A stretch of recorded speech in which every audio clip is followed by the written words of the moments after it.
দোয়া মাহফিলের আয়োজন করে কম্বল দিচ্ছে, কম্বলের ভিতরে টাকা পয়সা দিচ্ছে। প্রশাসন কিন্তু জানে, কিন্তু প্রশাসন চুপচাপ। বিভিন্ন বালুমহল, বিভিন্ন ট্রাক স্ট্যান্ড থেকে তারা যে কালো টাকা এনেছে, সেই কালো টাকাগুলো ইউজ করবে। তাহলে তো আমরা সেই পুরনো বন্দোবস্তে আছি। আমি প্রমাণ দেখাইতে গেলে পরের দিন তো আমাকে হাদি হইতে হবে, কারণ আমাকে মেরে ফেলবে। টাকা দিয়ে কোনো ভোট কিনবো না। যে আগে যেমন মানে দলের নমিনেশন নিতে কোটি কোটি টাকা কিনা লাগতো, আমরা এটা চাই না। যে দলে উপযুক্ত তাকেই নমিনেশন দেওয়া হবে। তো দেখা গেছে যে আমরা কিন্তু আমাদের দল আমাদের সম্মান করেছে, হ্যাঁ, কিন্তু বিভিন্ন ব্যবসায়ী, বিভিন্ন দোকান, বিভিন্ন বালুমহল, বিভিন্ন ট্রাক স্ট্যান্ড থেকে তারা যে কালো টাকা এনেছে, সেই কালো টাকাগুলো ইউজ করবে। তাহলে তো আমরা সেই পুরনো বন্দোবস্তে আছি। আর নারী হিসেবে তো আমাদের তো অর্থনৈতিকভাবে হয়তো আমাদের নিজেদের মানে আর্নিং টাকা বা স্বামীর কাছ থেকে পাওয়া টাকা, এই টাকাগুলো দিয়ে তো ভোট আমি কিনবো না।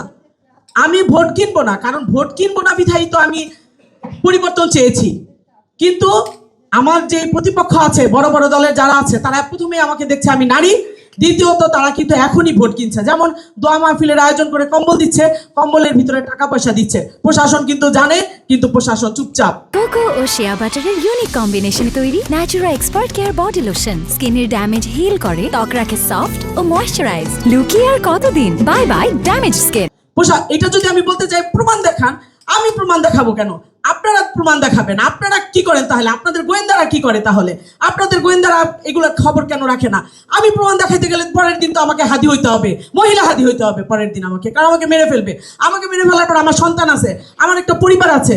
তাহলে মেয়েরা কেন সমানভাবে আসবে এই রাজনীতিতে?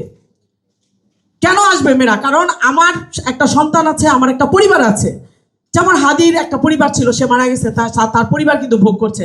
আমরা যতই তাদের নিয়ে করি, তার পরিবারের কয়েকদিন পর আমরা খোঁজ খবর রাখবো না, এটাই বাস্তব।